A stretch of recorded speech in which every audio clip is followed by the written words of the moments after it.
Auburn family, what is up? This is your man Ike Jones, and we are here with the War Report once again. And I got my man Mike G, and we're about to talk Going to on, y'all a bud? little bit about Auburn football. What else? That's what we here for. What's good, Mike? What's going on with you tonight, man? You know what? Hey, let's get housekeeping out of the way first. Okay, for sure. Um, Before we get too far into all of this stuff, let's make sure that you all know where you can follow us on social media. That is the War Report on Twitter and Instagram. If you're not following already, please go and follow us on those channels. We live tweet during the game. Instagram, we're making sure that you guys are staying abreast of what's going on as well. On Facebook, you can find the War Report there, and we're putting out different information about what we've got going on or what we've got coming up. You'll want to stay locked in with that.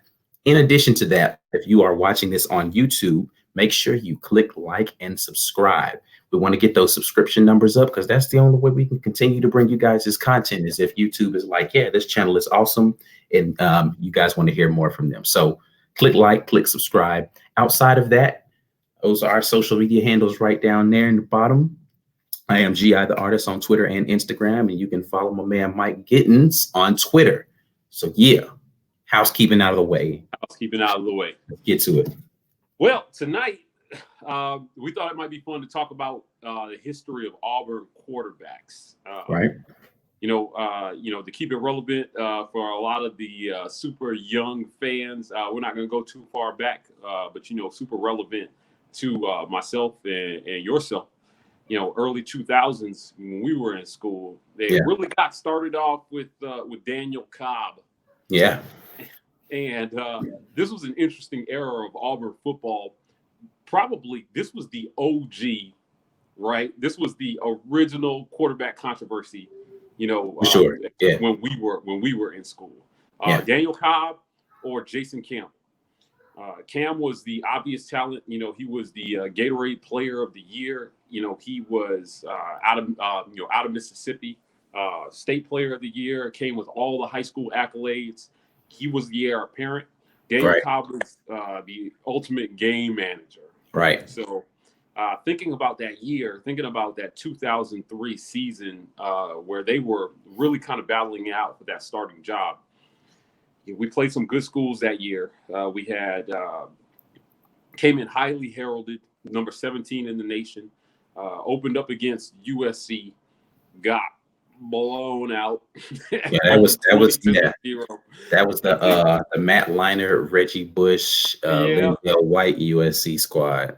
They were going to be all-time great. We just didn't know it yet. Yeah, so, that was when they made their emergence onto the scene, though. Was when they beat the doors off of us that first game of the season. Yeah, and just to correct myself, it was actually 2002 that was kind of the Jason Campbell, Daniel Cobb controversy. Yeah. That first year, Campbell was a freshman, and it wasn't like a big deal. He had a red shirt that year. I don't remember, but yeah. Yeah. Until the next season, because Cobb was coming back for his second year. And then it was like, are they going to keep going with this guy, or are they going to go with the new kid? And, eventually Campbell won the job, but it took him a while to switch gears and realize this ain't the one. Well, that was probably, that was the year of Jetgate when the Auburn boosters allegedly got on a plane to go see Bobby Petrino in the middle of the night. They did their best, but an Auburn beat writer kind of cracked the story because you have to, when you get on a chartered plane, it doesn't matter if it's a private plane, it's public record if it goes in the air, and they figured it out. And, we really thought Tuberville was gone that year, but Cam, he had an up and down season. We played Eli Manning that year. That was a deep draft, SEC draft, that year. So, at the end of it, they ended their year beating Alabama. Nobody expected that to happen. Tuberville kept his job. And the next year, 2004, Al Borges, we hired a little guy named Al Borges as offensive coordinators. I don't know if you remember Big Al. Yes, indeed. He was a character. He was a character around the athletic department.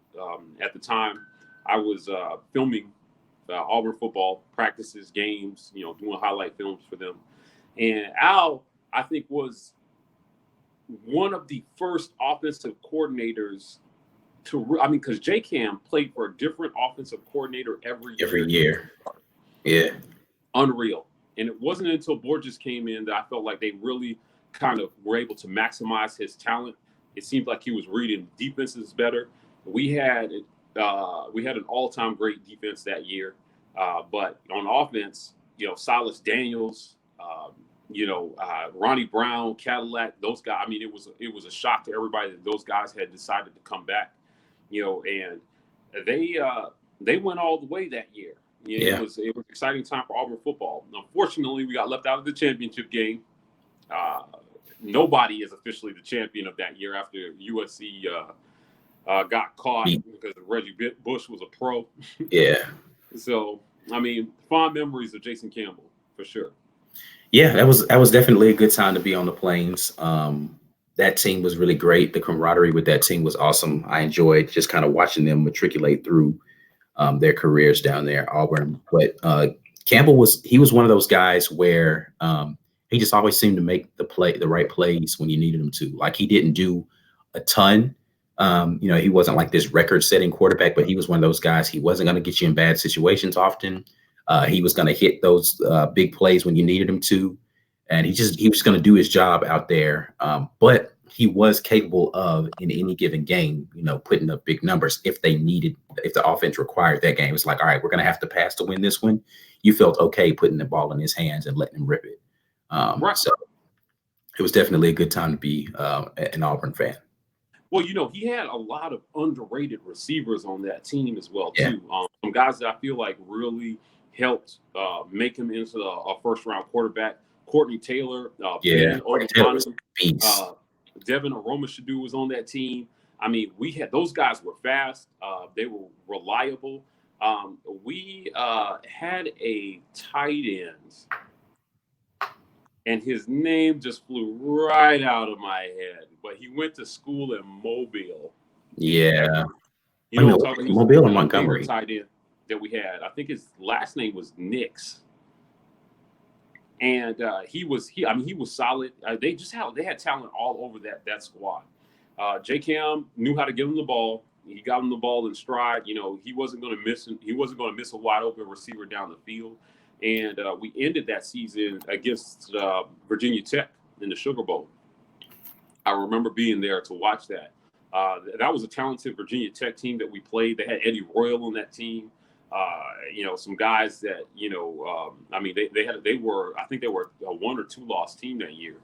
And we won that game. It wasn't a high scoring affair, but that was Campbell's last year. And, I think that's relevant. It's relevant that we start there because that was the last time I think I can honestly say that we have developed a freshman QB at Auburn. Way all back. And, the first 3 years were in question. And it wasn't until that last year that Cam really played himself into the first round of the draft because nobody was looking at him in 2003. We had an undefeated season, and now all of a sudden, he's, a late first round pick. So that was the last time we can say that we really developed a quarterback at Auburn, which, for a football school, for a school with a great football pedigree and, a lot of great players that came through there, a lot of draft picks during that time. That's pretty shocking. Yeah, it's actually a sad indictment on our school to be able to say that we've been in a position to have so many great athletes come through there, specifically at the quarterback position, that have just been underutilized. Now, we've missed on a lot of quarterbacks. Like, there were just some that were absolute duds. You can go down the list and you can see guys that they just clearly didn't have the talent, but they were put in the position to play, mainly because the offenses that we were running had gotten into this thing of like, we're going to be a run first team. We're just going to run the ball. We're going to run the ball. And so they didn't recruit well. Quarterbacks didn't want to come play for us. It wasn't until the Gus Malzahn era where people started saying, okay, this team can put up points. And so our skill players wanted to come play for that offense. But then, we're underutilizing guys at the quarterback position and at the wideout position. So we've kind of dipped back into that lull of like, do I want to go play for that guy? Because what does that do for my career? But right. But at the same time, like I said, it's been a development issue even still. Like, we're we're getting the talent, but then we don't do anything with the talent to develop them. And that goes back to, I know we're going to talk about guys like Kyle Frazier. We're going to talk about um, guys like Jeremy Johnson, who coming out of high school or even early in their Auburn career looked promising. Athletically in spring, they looked promising, Right. but never materialized into anything. Well, after Jason Campbell, we had probably one of the ultimate game managers ever in Brandon Cox. Yeah, I think this was the last lefty quarterback that we had. Cox was, again, he inherited a lot of that wide receiver talent carried over from 2004 because those guys weren't seniors playing with Campbell. A few guys left that team like Silas Daniels, but he still had Ben and Devin, to throw to.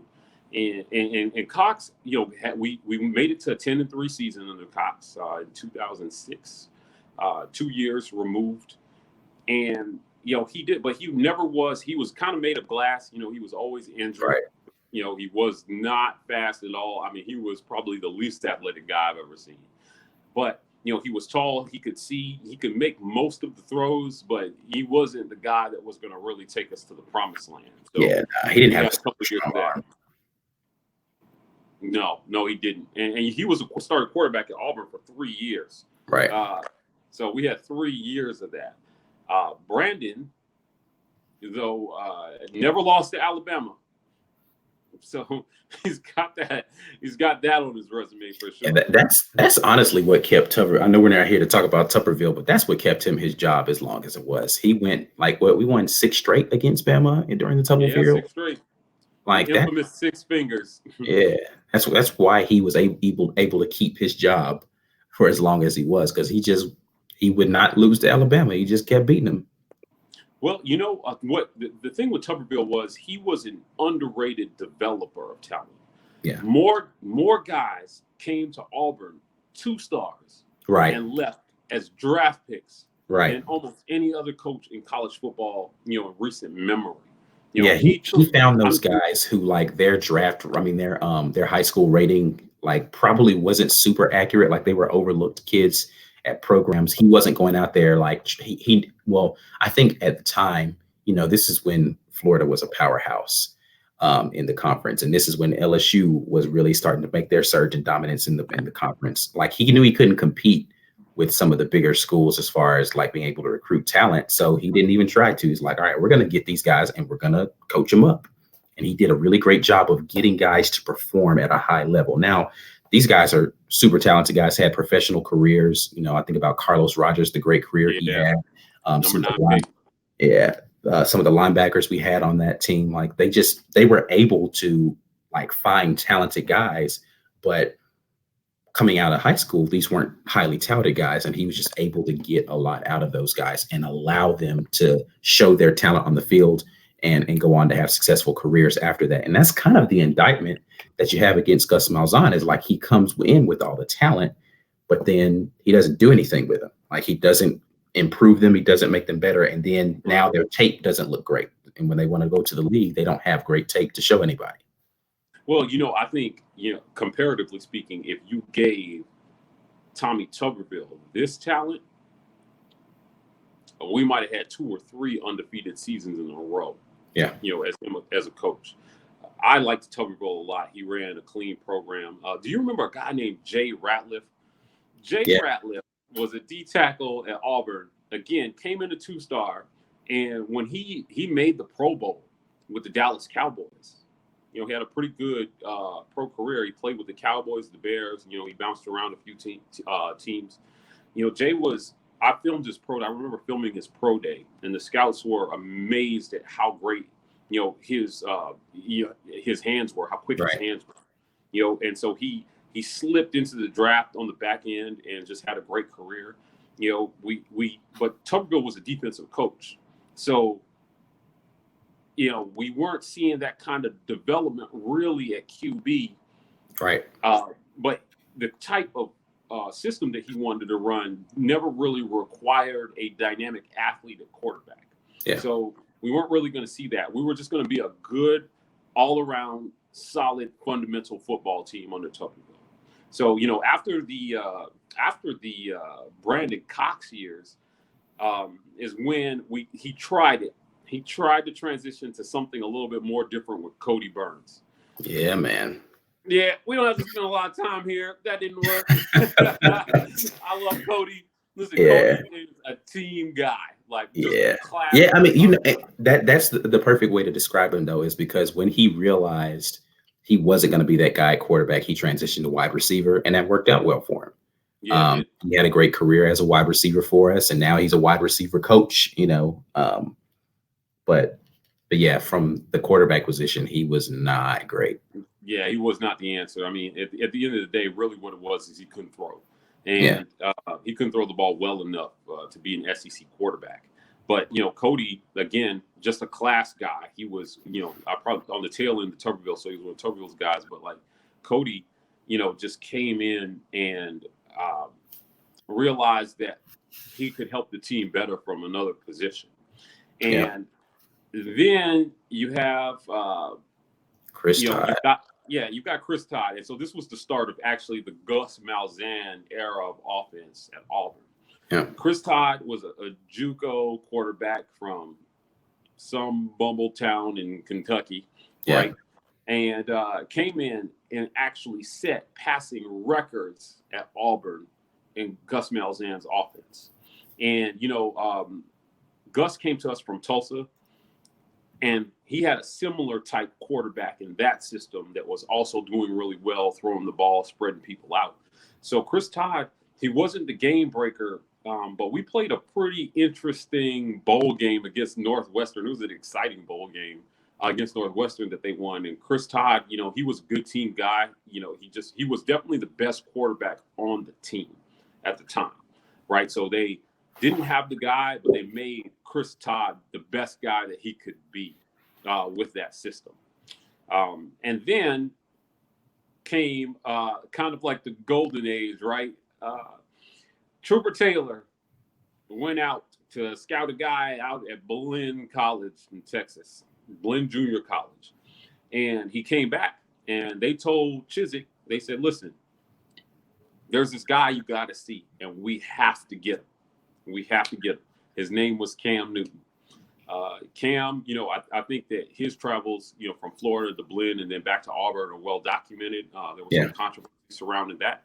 But during spring practice that year, they went no contact on Cam. Cam signed in December and went through spring practice. They went no contact. And he would pull the ball down and run. And Chizik would ask Malzahn, well, would that have been a 5-yard run or would that have been an 80-yard run? They didn't know what they had in him. I don't think that they knew what a talented runner he was going to end up being. Yeah. And he ended up being the leading rusher in the SEC that year, over 1,400 yards rushing the ball. But he was the ultimate dual threat. He was fast. He was elusive. He was bigger than most of the people trying to tackle him. Right. For sure. Right. And at the beginning of the season, against Mississippi State, some of those early games, Clemson, we really, really thought, I'm not sure he can throw the ball well enough for us to sustain any real success. Yeah, he was super inaccurate, and we struggled to put up points early in the season for sure. Yeah, definitely. I mean, a low-scoring game against Mississippi State that year, although he threw some bullets to Philip Lutzenkirchen and Darvin Adams that really helped us kind of pull out a low-scoring affair. Exciting game against Clemson. I think we won that game in overtime, but he dropped a dime to Terrell Zachary off his back foot with a double pump. It was when I started to believe, okay, like he can definitely get the ball down the field. And, again, we don't have to spend a ton of time here because we all know how that ended, right? That ended with a national championship, a Heisman, every accolade that a player could possibly win. And we started to see in Malzahn's offense with a dynamic athlete, the sky's the limit for this offense with a dynamic athlete back there. Making the defense play you 11 on 11 and Malzahn's offense is a nightmare for any defensive coordinator, right? Yeah. So double teams won't work, spying the quarterback won't work. It's just nothing they said that the offense was built on misdirection, but really you knew what we were going to run. They just lined up and they hit you in the mouth, and they got the yards the way they were going to get them, and they just kind of dared you to stop it. And right when you cheated just a little bit too much, Cam would hit you over the top, right? He threw that year to probably what was one of my favorite wide receivers that ever played for Auburn, and that was Emory. I thought you were gonna say Emory Blake. Darvin Adams, man. Nah, man, man. I was a big Emory Blake fan, man. Hold on, Emory Blake, was he with Cam or was he with he was with Cam? Yeah. He Emory caught a big one in that Iron Bowl. Emory Blake was my favorite receiver during those years, man. But Darvin Adams nice too. I ain't gonna poo-poo on Darvin. Like we had a good receiving core that year as well. But Blake was my guy. Those wide receivers could block too. Yeah. So the jet sweeps and those things that we ran with some fast guys like Ontario McCaleb, and Mario Fannin, they worked really well because the receivers blocked so well on the edge. Yeah. Yep, they really set the edge and spring those guys loose. So once Ontario got to the edge, it was lights out, that season. But again, we enjoyed that year. It ended up with us beating Oregon on the last field goal at the last minute, and a dream season for Auburn. And coming off our worst season in 50 years, right? Coming off a 3-9 season and going undefeated and winning a national championship. And we started to think, okay, maybe we figured out what the formula is here at quarterback. After Cam, we had a guy named Barrett Trotter. He was a good guy. He just wasn't anything amazing. And him and Clint Mosley kind of battled it out for who could be the worst at playing quarterback. Right. Yeah. And then Gus left. Right. I mean, I don't know how much you remember about Barrett and Clint, but I mean, it was pretty unmemorable.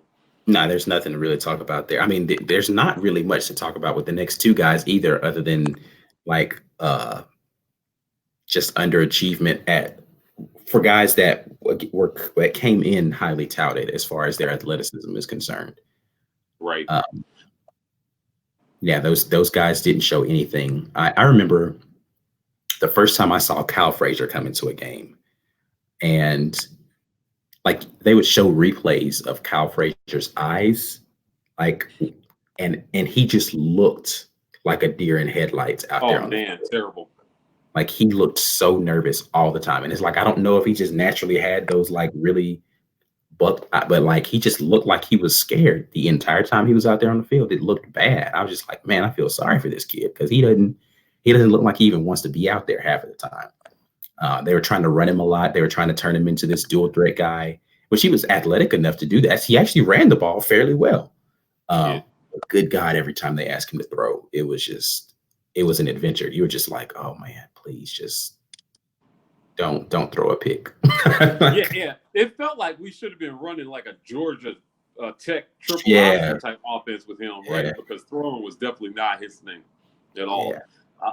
He was. This is when we started to get a sniff that there might be a problem because he was a guy who came in, as a top 50 player in the country, and it was disappointing that he did not develop it. I think a lot of people had high hopes for Kyle Frazier, and he never really developed into the player that we thought he could. Having Cam Newton really kind of delusioned a lot of us into thinking, we're just one recruit away from that next Cam. Right. And it never happened with Kyle. He and Jonathan Wallace, a little known guy from my high school back in Phoenix City, Alabama, or Central High School. Jonathan came in and he wasn't the answer either. It was just, how can we get through this season without losing every game? So after those two,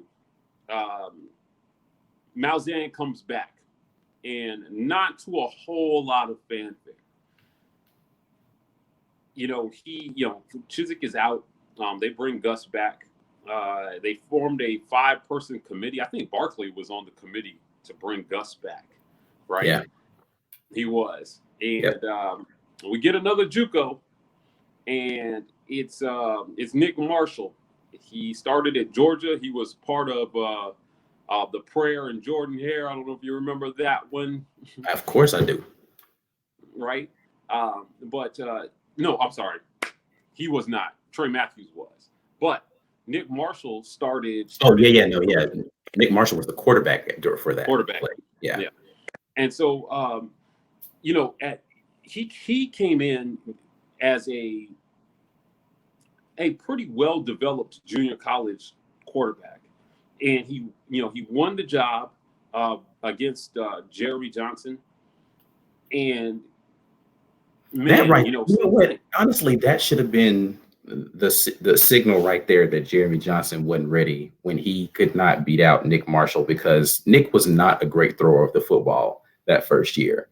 Right. He was okay, but his athleticism just put him way over the. And I think this is the frustrating thing. I know we're here to talk about quarterbacks. This is the frustrating thing about Gus, is that year with Nick Marshall, he, for some reason during the offseason, said to himself, this kid he's got something different. I know he's not a great thrower of the football, but this offense can go with him, right? And so he took the guy that fit best for his offense that year, even though Jeremy Johnson, from all of the quarterbacking skills, was the better talent. He had a much better arm. He was a more accurate thrower at the time. Now, he made terrible decisions, but he could throw the ball and he was semi-athletic, right? But he went with the guy who was a better fit. In some right way, shape, and form down the line, he forgot that formula, which was go with the guy that fits the offense best. Right. And he started trying to prove to people that it wasn't just this run scheme gimmick. And his ego has not allowed him to get out of that thought process since then, for whatever reason. Anyway, I'm taking this off topic. Nick Marshall. Well, I mean, no, that's all truth. That's all fact, right? I mean, Nick Marshall was the better fit because he made the defense play you 11 on 11. Right. And that's advantage offense every time, right? Football is about, creating mismatches and, trying to get, two guys on one or fool you into thinking that you're one-on-one when you're not. And Nick, because he was such a dynamic runner, Cam was a dynamic runner. Nick was he wasn't going to run over anybody, but he was very hard to tackle. It was hard to get his hands on him. I enjoyed watching him play football. He wasn't the best thrower of the football, but man, he was fun to watch.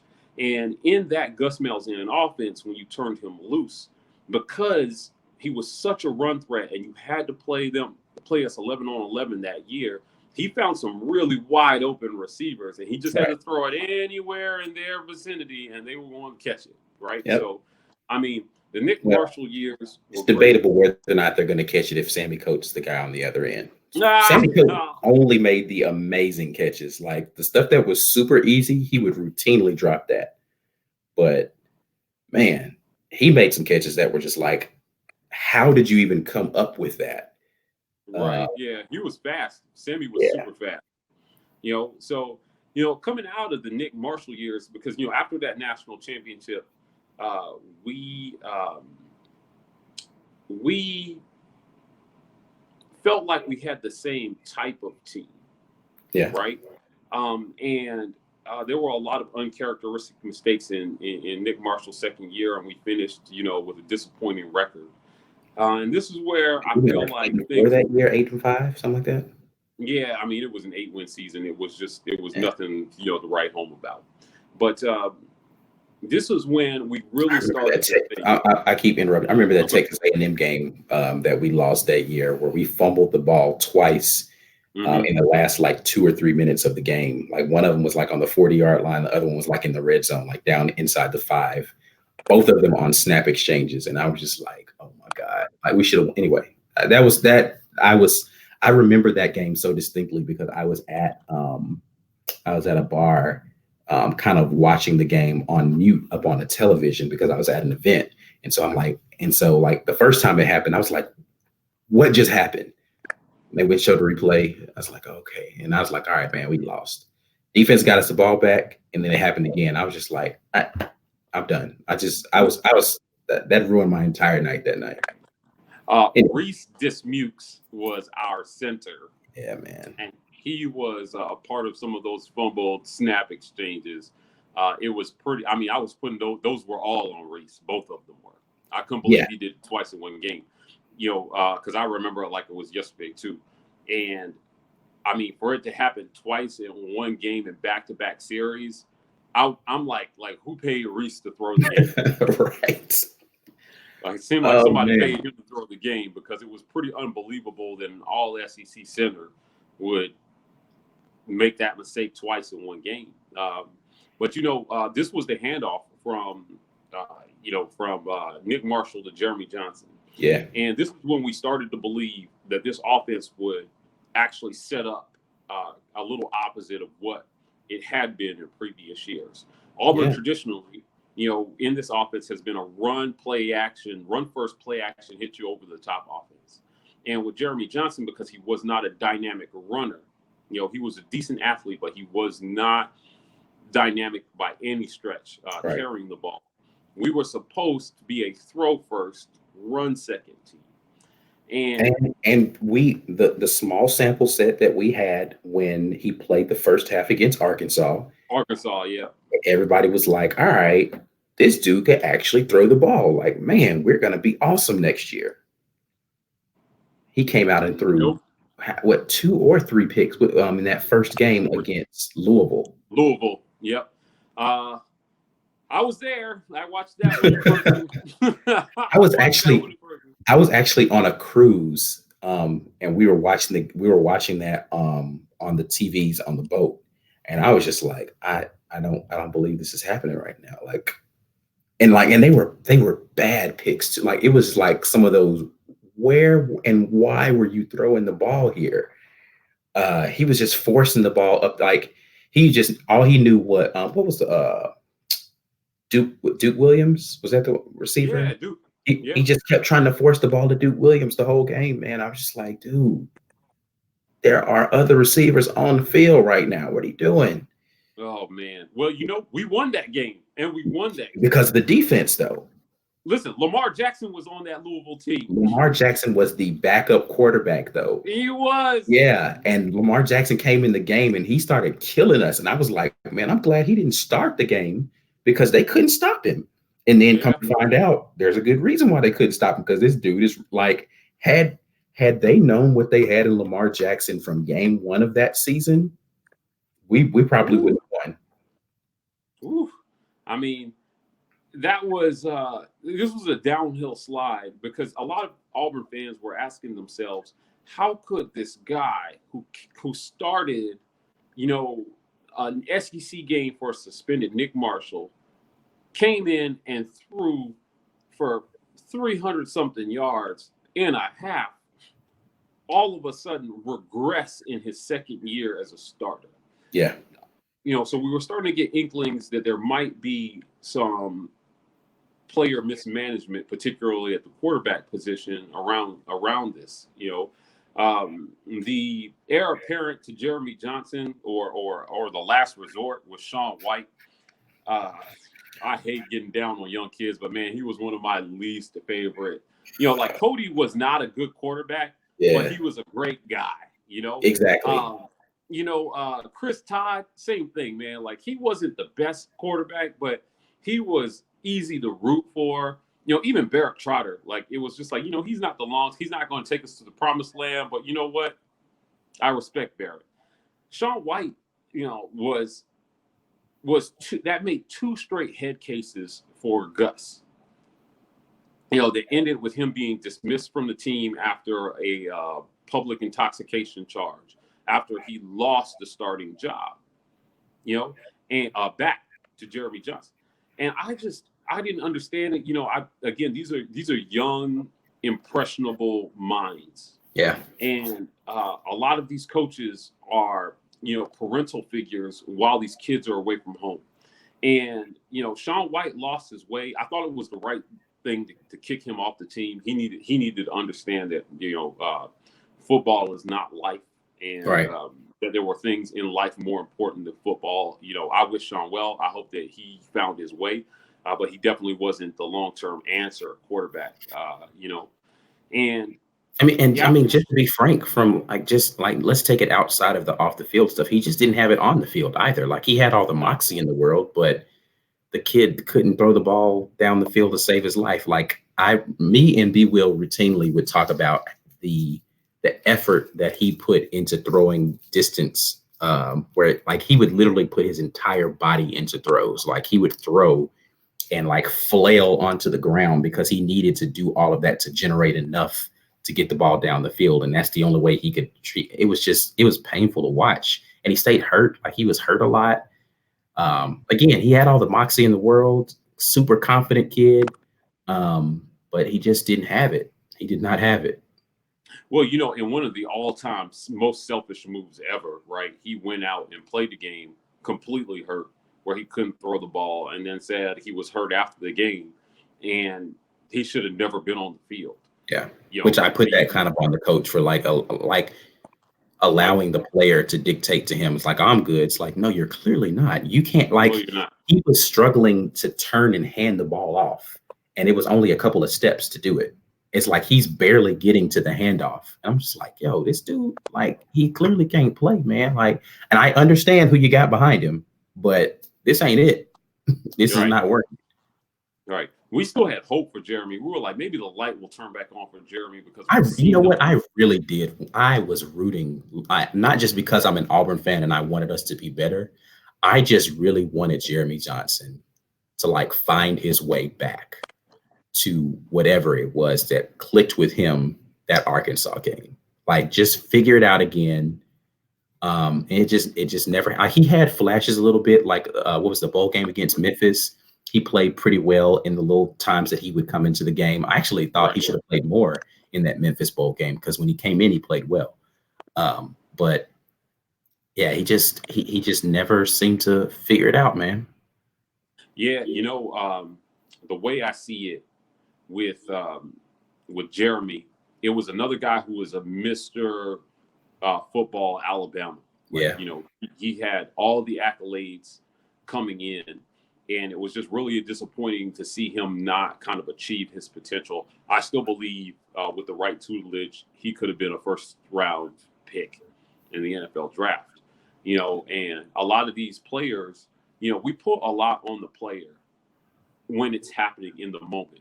But it is years and years and years before we start to actually see that it's the coaching or the organization that's ruining a lot of this talent, right? Yeah. So Jeremy was one of those. I just thought that he had every tool. He had the arm strength. He could make every throw. You just had to teach him how to see the field, right?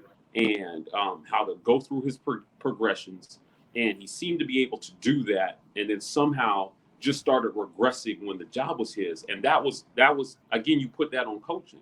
When a player has all the physical capabilities but underperforms, sometimes they are in their own head. But you'll never be able to try to sell to me that Jeremy wasn't coachable. I thought that he was highly coachable. I think that showed on the field. So, at the end of that, we get to the Jarrett Stidham era. Jarrett, I mean, he got hurt his first year at Baylor, but he was setting records there too, kind of flip-flopping back and forth with the other quarterback. And after Baylor had the whole, sexual assault scandal that kind of, rocked their athletic culture, he sat out of football for a year and he went to junior college, but he didn't play. And he came back to Auburn immediately eligible to make the field. It was a given that he was going to win the job. Right. All the tape out there, the real life tape was already out there on him. So if he came in and he didn't win the job, just throw this whole coaching staff out, right? Like there was no way that Jarrett Stidham would. I mean, they went through the charade of a quarterback competition, but it was his job. And he did fairly well in that first year. I think that was a 10-2 year for us, wasn't it? Yeah, that's the year that we beat Georgia and Alabama to finish off the season. Oh man, yeah, Jarrett was, he kind of was what we expected Jeremy Johnson to be, right? Again, not a dynamic runner. Every once in a while he busted a little 8 yarder on you and get down before he got killed. But he kind of set this offense up to work the way that they intended it to run with Jeremy. And then in his second year, regressed, right? And now we're starting to see a pattern of quarterbacks who actually do make it to their second year in this system not doing as well as their first year. So how much of their development, of his development, can this coaching staff claim? Like very little. He came in, he learned at Baylor, he sat out of football a year, and in his first system, a year in your system, he did well. In his second year in his system, he took, what felt like 5 steps back and was not as good. When he got to the NFL, he led the NFL preseason in passing as Tom Brady's backup. And it was a joke amongst NFL coaching circles that they were surprised that Auburn hadn't ruined him before he got to the NFL. I remember watching one of his preseason games, Ike, and thinking I couldn't tell the difference between him and Brady out there. Like, he looks good, so he'll continue to develop in that system, and that kind of brings us to the present. Bo Nix, the legacy, the savior, right? The one that was promised. And I got to say, after going through that history, of quarterbacks, we didn't touch on one quarterback after 2004 that took steps forward in a second or third or fourth year at Auburn. I think we highlighted a very, very specific pattern of regression, mismanagement, or they just didn't evaluate the talent. But I think that's a huge issue for me too, is like talent evaluation, right? Because at some point in time, what was the kid from Last Chance U? I know what you're talking about. He went down to FAU to play with what's his Lane. He was another transfer from Florida State, right? Yep. He was originally at Florida State. John Franklin III. John Franklin III. And it's like I question our ability to evaluate quarterbacks and what they actually have as potential, because John Franklin III wasn't that great a talent, in my opinion. Like, he was super fast, but he couldn't throw the ball for real, and he didn't have a great attitude. But somebody decided, this is the guy we want to bring in to compete for a starting football job, quarterback job at Auburn. For what? Like, I mean, I didn't see it, and I barely saw anything other than the little tape that he had at Last Chance U. And it seems like they went and watched him the one game he got in at Last Chance at what was the name? I forgot what the name of the school was for Last Chance U. The one game he got in down there at the school and played well, and they were like, "Oh man, this guy is awesome." And it's like, but did you watch any of the rest of his tape? Did you talk to anybody? Like, what made you think that this kid had it? East Mississippi is the name of the school. Yeah. But I just don't think that they evaluate talent very well. And then when they get the talent, it's like they see the highlight tape. They talk to some people and they talk about how dynamic the kid is and but then they don't do any further evaluation of the talent. And then when they get him here, they're like, man, he's not really as good as we thought he was. And they can't coach him to that level for whatever reason. So it's like somebody gives him a high grade and they're reading this grade and they see the tape and they don't actually go through a process of like, can this kid actually play? At least not at the quarterback position. I haven't seen it because like the last few quarterbacks that we've had, because you have to convince me that Joey Gatewood can't complete a pass into the ocean. Because so that means that, okay, either Joey Gatewood was super overrated coming out of high school, and when he got to college, it's like, okay, the college game's just too big, too fast for him, which means you have a talent evaluation problem, right? Or you have an inability to see past your own silliness to start the right guy, even if the first guy is not playing well. Or you have an inability to coach a guy up to be ready to play, because Joey Gatewood had an entire year as a redshirt, right? So which of these is the issue? None of them are a good thing, but which of them is the problem? Woody Barrett's another one, right? When Woody Barrett came in, highly touted guy, um, Right. just never panned out in the system. And you just have to say, well, I mean, he had to sit behind Stidham. Um, so I don't blame Woody Barrett for leaving, but he hasn't looked great. Like he's not even starting where he is now. Right. So like, was Woody Barrett not that good? Like, I don't understand what we're seeing from the talent evaluation standpoint and the talent, like your ability to get talent coached up. Like you're not evaluating talent well, and you're not coaching guys up, right? So what are you getting paid all this money for again? Right. Yeah. I couldn't agree more. At the end of the day, we just highlighted a very specific pattern of either misevaluation or mismanagement, Right. at the quarterback position. And that's something that this coaching staff is going to have to answer for next year if Auburn struggles. Now, I've said it before, I'm not really that big on getting down on 19-year-old kids, right? Bo Nix, seems like a really good kid. Yeah. Seems like he comes from a good family. He's got a great head on his shoulders. Smart guy. His struggles this year, I attribute to coaching and maybe even a little bit of politics. So, like you said, how he's played in big games this year is pretty unacceptable to a fan base of traditionally football school like Auburn. When we see true freshmen all over the country balling out in year one, Yeah.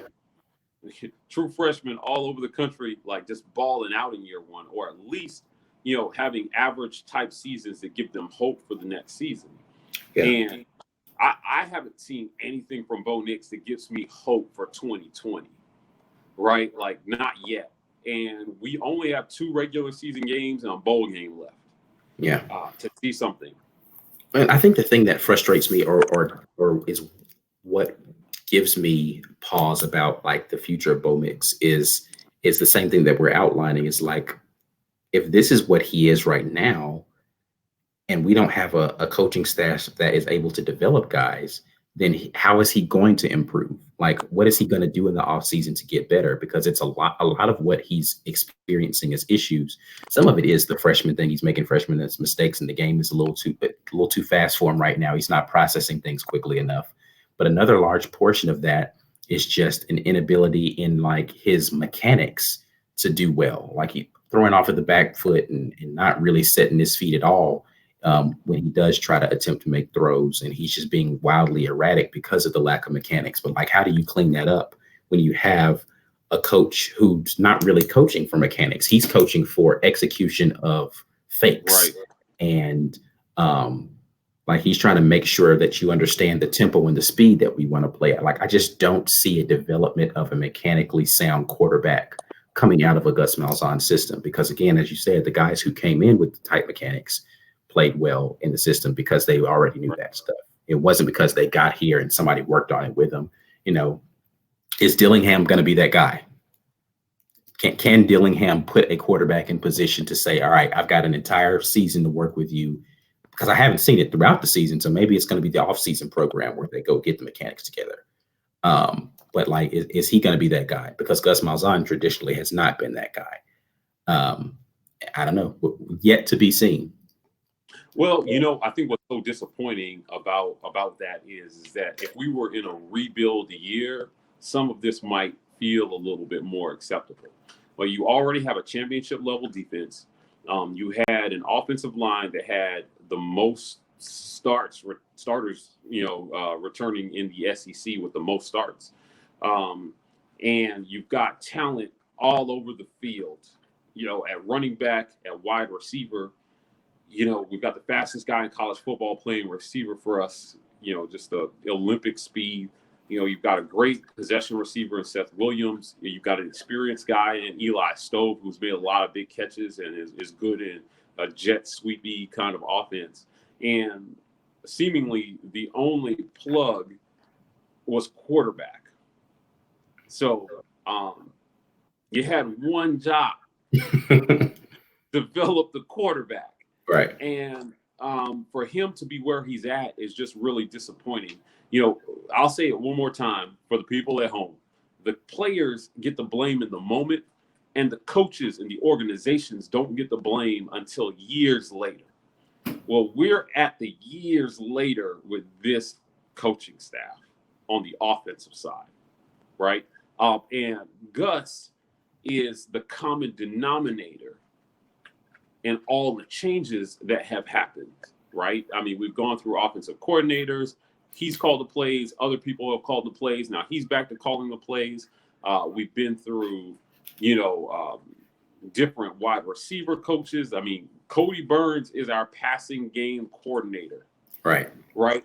I don't know how much he can really affect that with Gus still calling the plays, though. I don't even, what is a passing game coordinator? I don't get it. But that's just, can we just stop and understand how super huge the indictment is that your entire title is the struggle of our offense? Right. I know. It is just, it's not. But I feel like he's just catching the blame because what good is that title? He's not calling plays. Nah. Cody's not calling plays. So, at the end of the day, I just have to understand what the long-term vision is. Where do we go? What changes? And how do we get a better product than what we've just highlighted since about 2008? The four best players in this Gus Malzahn system have all been junior college transfers. Chris Todd, Cam Newton, Nick Marshall, Jarrett Stidham. We don't have a single other quarterback that developed into anything or even finished their career at Auburn. So I just need to see something different from him. I don't think that we'll see it at this point, which is why the seat's starting to get hot and people are starting to talk about, he should go to Arkansas. We need to go after Bob Stoops, or we just need to do something different. If we've seen everything that we're going to see, and Gus is going to keep trying to shove this square peg down this round hole, hoping to make it fit, it's time to go. Because there are coaches out there, maybe lesser known coaches or even big name coaches, that would love to have the talent that he's got on this squad right now. Auburn should have been good right now. Yeah. Not next year, not the year after. And, for a guy like Kevin Steele, who has coached his ass off, right, since he's been here, it's got to be hard to take these L's. Yeah. And for your defense to statistically look worse on paper than they're playing because the amount of possessions that they have to play. There's got to be some frustration. So what route this administration decides to take, and how, what's our AD's name? Green, right? Yeah. How he decides to evaluate what the future is. I know that $30 million buyout, I think it goes down to like 27 next year, is going to play a role. But he's going to have to make some alumni mad enough that they're going to fork over 13.5, to pay that's due to him in the first year if they let him go, and then the rest in payments after that. So that is a factor. I'm not wishing for Gus to fail. I'm not. But quite the contrary. I want him to succeed because that means the team is doing well, but he just has not shown the ability to succeed consistently. Right. We're just not sure if it can happen under him. Right. So, that being said, who we got on Saturday? We got Samford. Yep. And what do we know about Samford, Isaac? Tell us about Samford. Well, they are giving up a ton of points. I know that much. I went and looked at the scores in their games. They are not stopping anybody. They're putting up a decent amount of points, but which lets me know if we don't score against this defense, which I mean, to be fair, the games where the defensives have been terrible, we've been scoring. Like other than the Ole Miss game, which I that's inexplicable how we're only able to put up what we did against Ole Miss. But every other game where we were supposed to score a lot of points, we did score a lot of points this year. It might have been a struggle to do it throughout points in the game. But yeah, I expect a big number this week. We got to put up a big number tomorrow. Well, you know what? Tulane, we played Tulane early in the season, and Mhm. they were underrated. For sure. They were underrated. Yeah, I mean, they beat a lot of people this football season, and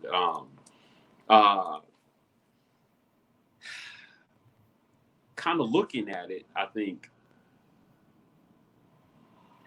what I'm looking for is to see if I'm not sure points is what I'm looking for, more so than just mechanics, good Well, reads. I wanted to finish drives, man. I want them to sustain and finish drives, and that Right. should equal points. Like I don't necessarily need explosive plays. I know Gus Malzahn is fascinated with having a bunch of explosive plays throughout the game. I'm looking for them to put together sustained drives, and finish those with touchdowns. And we need to be able to do that consistently to the tone of 5 or 6 times throughout that game, regardless of who is which. Gosh, I mean, is Corey Sandberg like? I would love to see Corey Sandberg get out there and spin it a couple times because that means we put Yeah, the game me away. too. Me too. Now, I'm not sure that we can actually afford to take any practice reps away from Bo at this point, but I mean, we're one bad knee away from Cord Sandberg being the guy against Alabama. Right. So I wouldn't mind seeing if he can throw a couple times in the fourth quarter. So this should be a non-game by halftime, Hopefully. right? You're cleaning up some things midway through the third quarter, and then we need to see Cord on the field. Yep. That's it. I mean, if Bo Nix is still in this game at the start of the fourth quarter, I'm going to have some serious questions. Yeah. I do next not want broadcast. to have a halftime show like we had for Ole Miss, right? I don't want to be at the Well, we didn't actually do a show for the Ole Miss game, but still, I don't want to be talking about something like at halftime, like we did against Georgia or Ole Miss, where we're like, "Yo, this is pitiful. This is pathetic." There's literally no reason why. I think we're favored by like 48 points in this game. Well, you know what? You just referenced Georgia, and at the end of that game, everybody said it seemed like Bo turned a corner in the fourth quarter of that game, right? Mm-hmm. Something turned on, and then at the end, he did the freshman thing. Yeah. Now, I saw something different. I didn't see a light turn on. I saw Georgia go into a super prevent, let's not lose the game defense. Exactly. And then he made some throws that I would expect any quarterback to make. Right. So, that being said, I'm not really sure that he took any steps forward at the end of that game because on the last drive, he missed the easiest throw that he probably had all night and threw it behind the running back. At a time when we really like, that's the thing. It's like Fourth missing down. missing easy throws is one thing, right? Missing them on critical downs is one thing. Right. But on a 4th and 2, when you have the opportunity inside the red zone to convert on a wide, like you just cannot miss that throw. Like you can miss a lot of other throws and people will forgive you for, but like that's a throw you cannot. And because it was literally like a 5-yard flare situation out to the running back who was wide open. Mm-hmm. And he missed him bad. Like he didn't even miss it to where the guy could make a play on the ball. And it was like, oh man, he couldn't. It was just bad. Oh, I was just like, oh my gosh. I don't know that I've cursed that loud during the football. But I think I scared everybody in the house. Everybody was just like, yo, what is going on? Like it was so bad. But then on the last drive, it's 4th down. So what's the one thing you can't do? You can't take a sack. Right. Because if you do, the game's over. even if he throws that into double coverage and nobody's open and it gets picked, I'm good with it. Just don't take a sack. Right. Give us a chance, right? You see those guys come and throw the ball up, do something, pitch it backwards, anything. I was a little disappointed that we didn't call a play to get the ball out of his hands faster on that fourth down. So, Chuck talked a lot about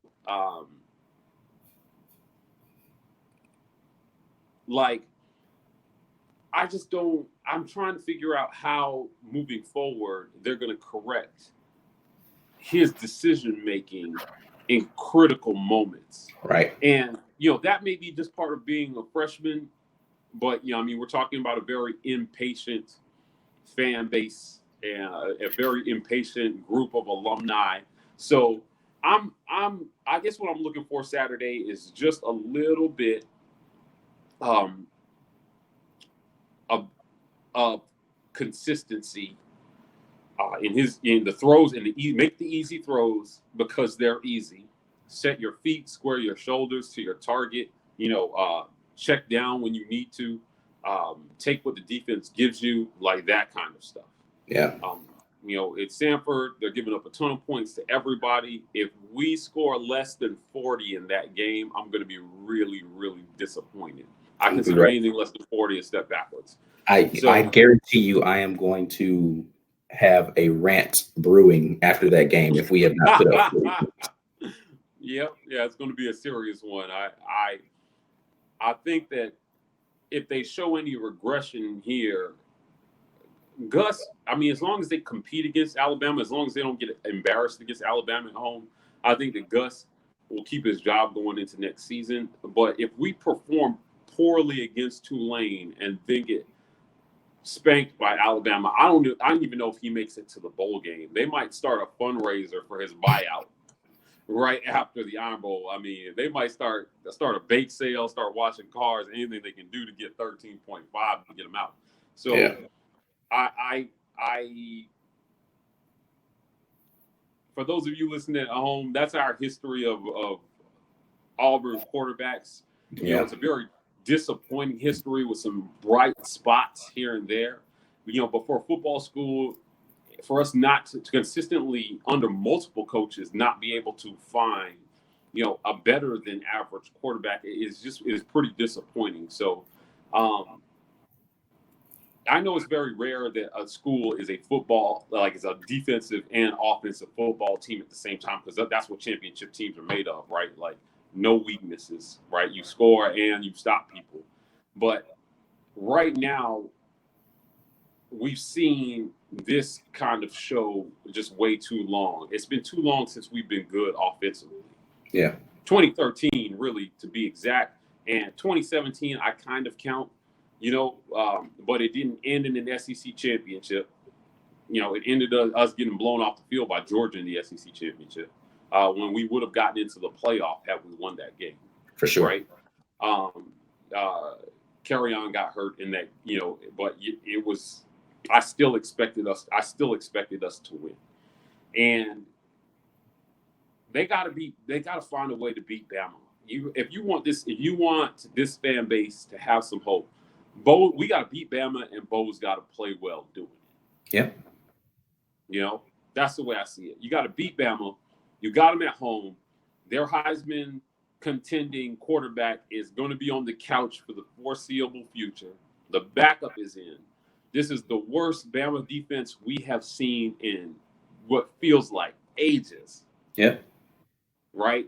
And you have one of the best defenses that will get on the field against Bama since 2004.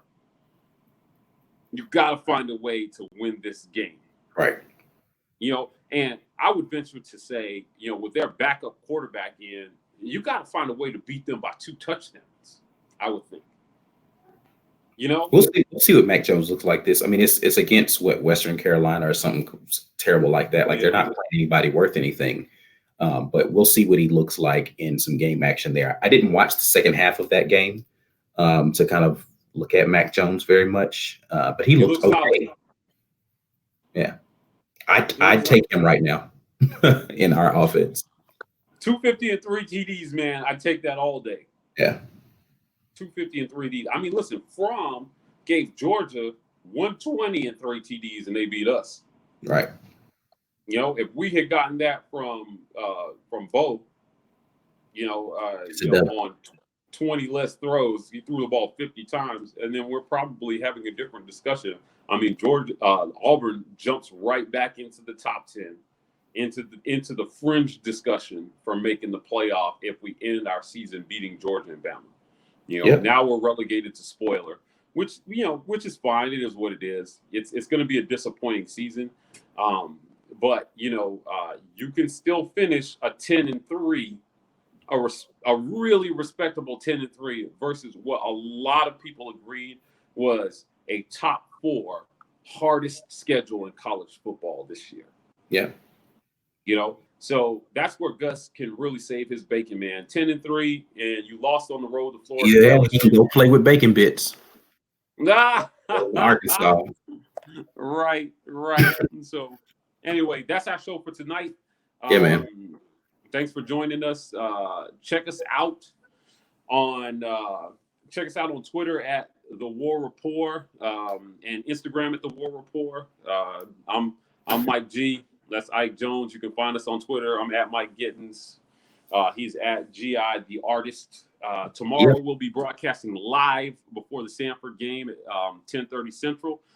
Tune in. It's going to be myself, Ike Jones, B. Will, and my man Caesar bringing you some live pregame analysis. And I think the show tomorrow is at 10 actually Central, 10 Central, because the game kicks off at 11. So, yeah. All right. So join us at 10 Central. We'll be back tomorrow. Yes, indeed. We will see y'all tomorrow. As always, War Eagle. War Eagle.